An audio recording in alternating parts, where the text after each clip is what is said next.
नमस्कार, मैं नवनीत कुमार। स्वागत है आपका कंप्यूटर गुरुजी पर। चलिए आज हम देखेंगे इस वीडियो में class 10th NCERT mathematics exercise 3.2 का क्वेश्चन नंबर 5 देख लेते हैं। दिया है क्या, half the parameter of rectangular garden whose length is 4 metre more than its width is 36 metre. मतलब क्या है कि एक रेक्टेंगुलर गार्डन है जिसका हाफ पैरामीटर दे रखा है 36 मीटर, जिसका हाफ पैरामीटर दे रखा है 36 मीटर और उसकी जो लेंथ है उसकी विड्थ से 4 मीटर एक्स्ट्रा है। कोई गार्डन, रेक्टेंगुलर गार्डन, ठीक, उसकी जो ये लेंथ है वो 4 मीटर एक्स्ट्रा है। ये जो लेंथ दी हुई है वो 4 मीटर एक्स्ट्रा है, किससे? विड्थ से। अगर मान लो इसकी विड्थ x है तो इस लेंथ होगी x प्लस 4। ठीक है, समझ सकते हैं ना इस बात को।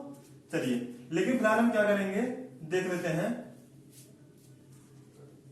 हम मान लेते हैं क्या कि इस गार्डन की जो विड्थ है वो x है और लेंथ इसकी y मीटर है, x मीटर और y मीटर। ठीक है, चलिए, let the width of the garden is equal to, मान लिया हमने x मीटर, ठीक, और लेंथ मान ली हमने इसकी y मीटर। क्लियर है? अकॉर्डिंग टू क्वेश्चन क्या है कि इसका हाफ पैरामीटर, किसका?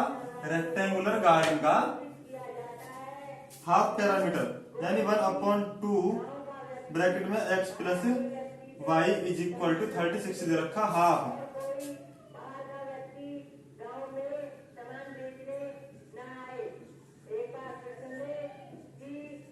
ठीक है, देखिए पैरामीटर क्या होता है? पैरामीटर होता है रेक्टेंगल का 2 ब्रैकेट में l इंटू बी, ठीक, और हाफ है तो इस पैरामीटर का हाफ कर दिया जो दिया हुआ हमें 36। अब इस 2 से 2 खत्म, बचा क्या? x plus y is equal to 36। Equation first. Clear है? सेकेंड इक्वेशन हम बना लेंगे। क्या हमें दिया है कि जो इसकी लेंथ है वो x से 4 मीटर एक्स्ट्रा है। जो इसकी लेंथ है वो विड्थ से 4 मीटर एक्स्ट्रा है। ये होगी आपकी इक्वेशन सेकंड। ठीक है, चलिए अब इसका आंसर हम शो करेंगे ग्राफ पर।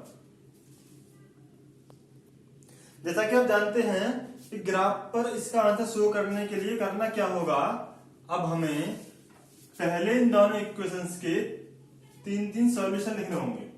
फर्स्ट इक्वेशन है आपकी x plus y is equal to 36 और जो सेकेंड इक्वेशन दी हुई है वो दी हुई है y is equal to x plus 4। यही दिया हुआ है। 3 सॉल्यूशंस कैसे देखते हैं? अब से पहले मैंने जितने क्वेश्चन बताए सब में बताया है कि जब भी हम ग्राफ पे कोई भी क्वेश्चन का आंसर शो करते हैं तब होता क्या है, उस इक्वेशन के 3 सॉल्यूशन लेते हैं। 3 सॉल्यूशन लेंगे पहले इस इक्वेशन के लिए। ठीक है, x y। अब होगा क्या, अब अगर मान लीजिए हम y की वैल्यू 0 ले लेते हैं, y की वैल्यू 0 ले लेते हैं तो x क्या आएगी? 36 आएगी। सिंपल सी बात है। देखो x plus 0 is equal to 36, तो x की वैल्यू 36 ही रहेगी। 0 प्लस में उधर जाएगा तो माइनस में हो जाएगा। 36 में से जब 0 माइनस करेंगे 36 ही रहेगा, कोई परेशानी वाली बात नहीं है। उसके बाद अगर मान लीजिए हम क्या करें, y की वैल्यू ले लेते हैं 12। क्या ले रहे y की वैल्यू? 12। जब हम 12 लेंगे तो x plus 12 is equal to 36। x is equal to 36 minus 12 is equal to 24। तो x की वैल्यू कितनी आ गई? 24 आ गई। कोई दिक्कत वाली बात नहीं है बिल्कुल भी। चलिए आगे अगर हम मान लें y की वैल्यू ले लेते हैं 16। y की वैल्यू क्या ले लें? 16। और जब हम 16 लेंगे तो अब हमें 16 माइनस है और 16 माइनस करेंगे तो 6 में से 6 गया 0 और 3 में से 1 माइनस किया तो 2। x की वैल्यू क्या रह जाएगी फिर? 20। सिंपल सी बात है। चलिए आगे देख लेते हैं इसके लिए सॉल्यूशन जो इक्वेशन दी हुई है y is equal to x plus 4, इसके लिए सॉल्यूशन जब हम लिखेंगे क्या करें, बहुत ही आसान सी बात है इसमें। तो देखिए अगर हम मान लीजिए x की वैल्यू 0 लेते हैं तो y तो 4 हो जाएगा, x की वैल्यू 0 लेते हैं तो y 4 हो जाएगा। क्यों, 4 हम प्लस करेंगे 0 को तो 4 ही रहेगा, y की वैल्यू क्या होगी 4, 0 plus 4 is equal to 4। x की वैल्यू 0 ली, 0 प्लस 4 4, यानी y की वैल्यू क्या आ गई 4।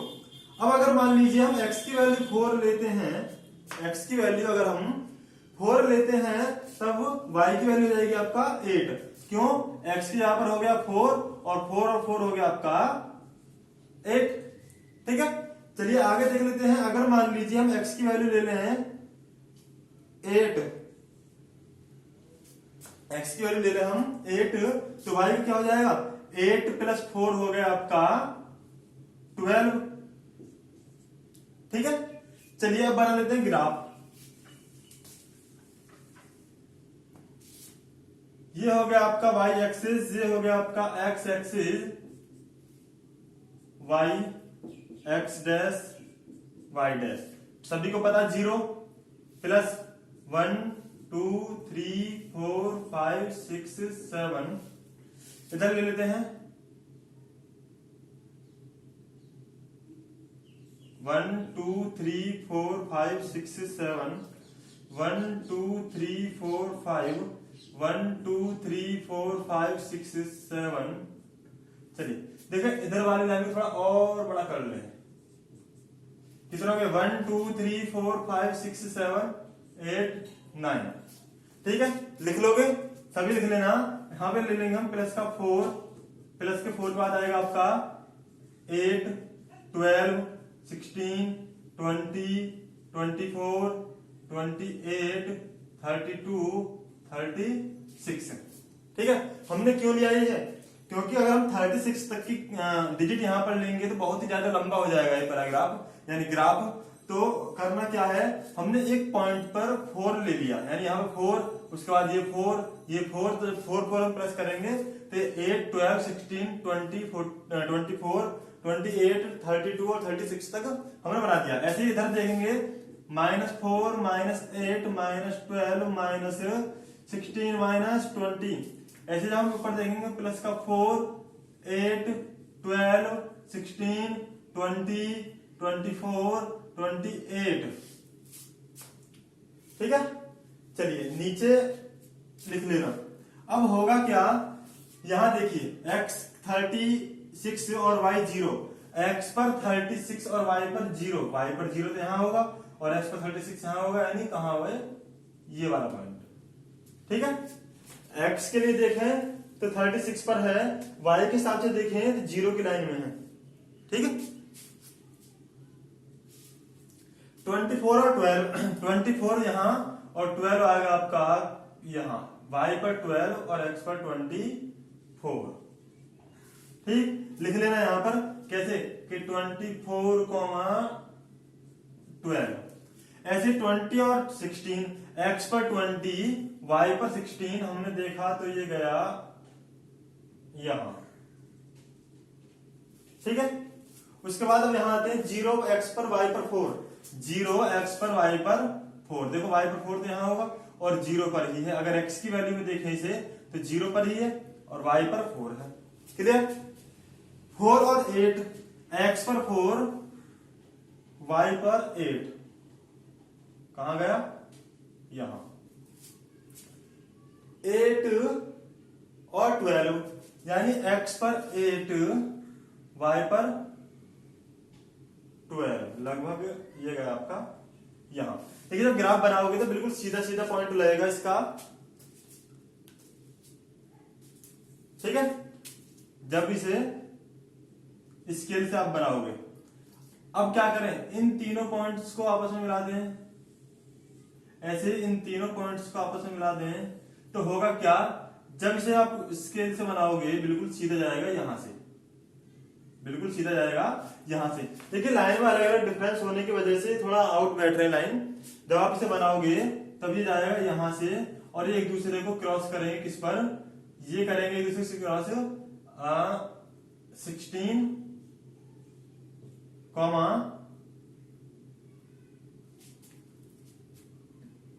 देखिए ये y पर है 16 और x पर होगा क्या लिया था ये 60 और 20 x पर क्या होगा 20 clear 16 comma 20 and 20 comma 16 x पर 20 y पर 16 x पर 20 y पर 16। अब हमने क्या माना था देखो ये दोनों इस पॉइंट पर ये क्रॉस हो रहा है इसका मतलब ये इसका आंसर होगा है ना। और x का वैल्यू अगर हमसे देखा हमने 20 आया और y का वैल्यू वहां से अगर हमने देखा तो आया 16 क्या आया 16। अब हम देख लेते हैं क्या हमने माना था x को लेंथ और y को ब्रीथ। रेक्टेंगल की जो लेंथ होती है वो बड़ी होती है किससे ब्रीथ से। तो होगा क्या इसकी लेंथ होगी आपकी 20 मीटर और ब्रीथ होगी आपकी 16 मीटर। ठीक है। अब आप में से कुछ लोग कह रहे होंगे कि x को तो हमने ब्रीथ माना था और y को लेंथ माना था तो ऐसे कैसे हो गया। ये ऐसा इसलिए हो गया देखिए यहाँ पे तो हमने सॉल्यूशन लिए हैं अगर हम इन्हें अपोजिट लेते यानी क्या होता कि y की वैल्यू लेते हम यहाँ पे जो हमने रखा था y की वैल्यू 0 अगर हम मान लो x की वैल्यू 0 रखते अगर हम मान लो x की वैल्यू 0 रखते समझा जरा बात को। अगर मान लो x की वैल्यू हम 0 रखते तो y की कितनी आती 36। ठीक ऐसे ही जब हम x की वैल्यू 12 रखते तब y का आता 24। ऐसे x की वैल्यू जब हम 16 रखते तो y पर आता 20। ठीक है ऐसे आता। और जब हम इस टाइप से ग्राफ बनाएंगे तो होगा क्या x एक्सिस पर दिखाई देगा आपको 16 और y एक्सिस पर दिखाई देगा आपको 20। ठीक है चलिए इससे कोई दिक्कत वाली बात नहीं है बिल्कुल सही है क्वेश्चन। मिलते हैं नेक्स्ट वीडियो में नेक्स्ट क्वेश्चन के साथ। यहां तक सारा का सारा वर्क कंप्लीट कर लें आप सभी अपना। और जिन्होंने अभी तक चैनल को सब्सक्राइब नहीं किया चैनल को सब्सक्राइब भी कर दें साथ में बेल आइकन भी दबा लें। ठीक है चलिए वीडियो लाइक कर दें जरा अगर पसंद आया हो तो।